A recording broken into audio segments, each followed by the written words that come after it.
Everyone, இன்னைக்கு நம்ம P block elements பற்றி பார்க்க போகிறோம். போன வீடியோவில் நம்ம S block elements and S block எலமெண்ட்ஸோட கொஷின்ஸ் பற்றியெல்லாம் பார்த்தோம்.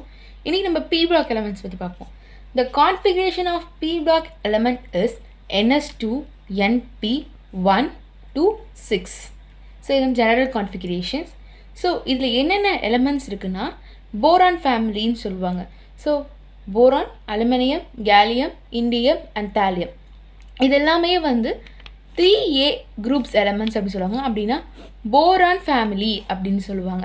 இதில் 3 எலக்ட்ரான் இந்த அவுட்டர் மோஸ்ட் ஷெல்ஸில் இருக்கும். ஸோ அவுட்டர் மோஸ்ட் ஷெல் இருக்குனால இதோட போரான் ஃபேமிலியோட கான்ஃபிகரேஷன் வந்து NS2NP1.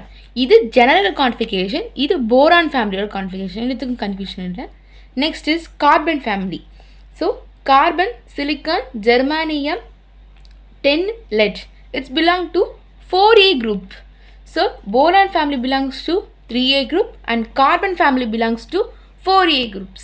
And carbon family have 4 electrons in the outermost shell. So idhula 3 electron, idhula 4 electron. Idola general configuration NS2NP2 in the outermost shells. So இது general configuration of P block element. Boron ஃபேமிலியில் வந்து 3 electron இருக்கும். இது 3rd A குரூப்பில் இருக்கும். And NS2NP1 இதோட configuration. Next is carbon. Carbon is 4A groups. It has 4 electrons in the outermost shells and its general configuration is NS2NP2.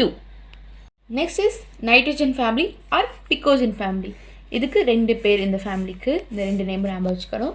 So nitrogen, phosphorus, ஆஸ்கனஸ், bismuth and antimony இதெல்லாம் தான் இந்த elements.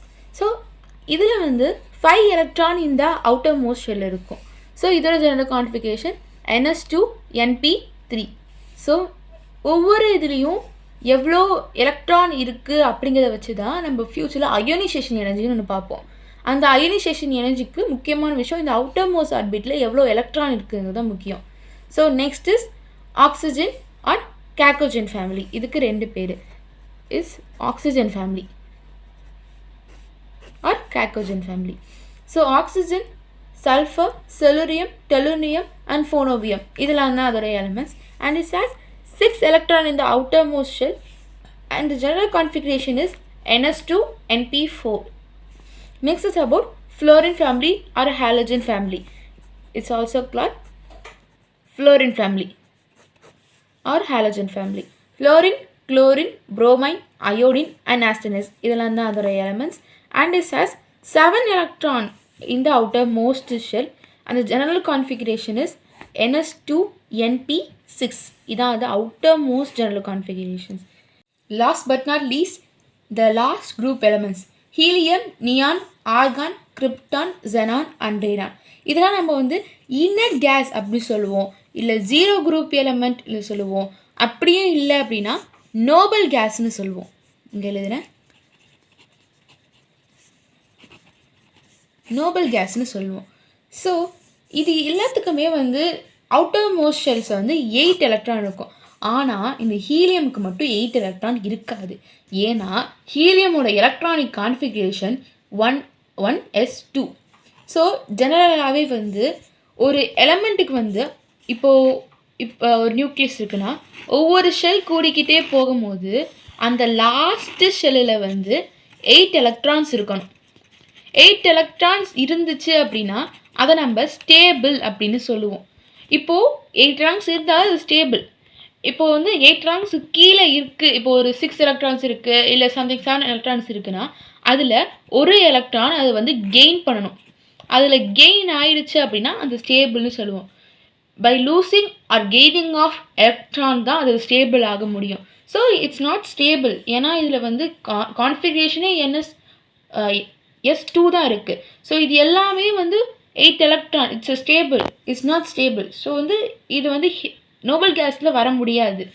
So next இது தவிர மற்ற neon, argon, krypton, xenon இது எல்லாத்துக்குமே வந்து 8 எலக்ட்ரான்ஸ் இந்த அவுட்டர் மோஸ்ட் ஆர்பிட்டில் இருக்குது. ஸோ இதோட general configuration N2NP6.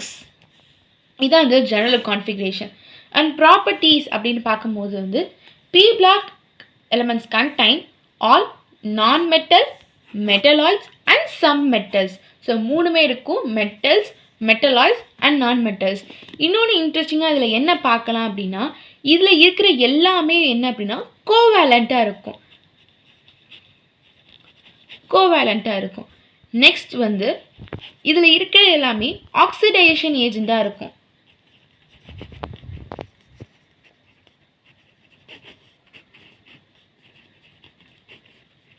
Oxidation agent இருக்கும். ஆக்சிடேஷன் ஏஜென்ட்னா ஒன்றும் இல்லை, which undergoes reaction is called oxidizing agent. அதுக்கு ஒரு டாபிக் இருக்குது, இதெல்லாம் ஆர்கானிக்லேயும் இது வரும், ஃபிசிக்கல் போத் ரெண்டுத்துலேயும் வரும். ஸோ இது ரிடக்ஷன் ப்ராசஸ் போகிறதுக்கு பேர் தான் ஆக்சிடைசிங் ஏஜென்ட்.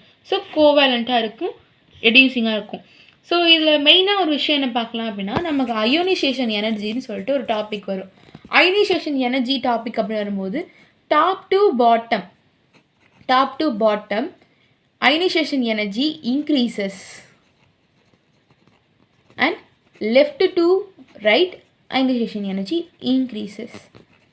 ஸோ இந்த அயனைசேஷன் எனர்ஜி அப்படிங்கிற கான்செப்ட் ஃபுல்லாகவுமே நம்ம ஒரு எலக்ட்ரானில் வந்து எவ்வளோ அவுட்டர்மோஸ்ட் ஷெல்லில் எவ்வளோ எலக்ட்ரான் இருக்குது அப்படிங்கிறத வச்சு தான் போடுவோம்.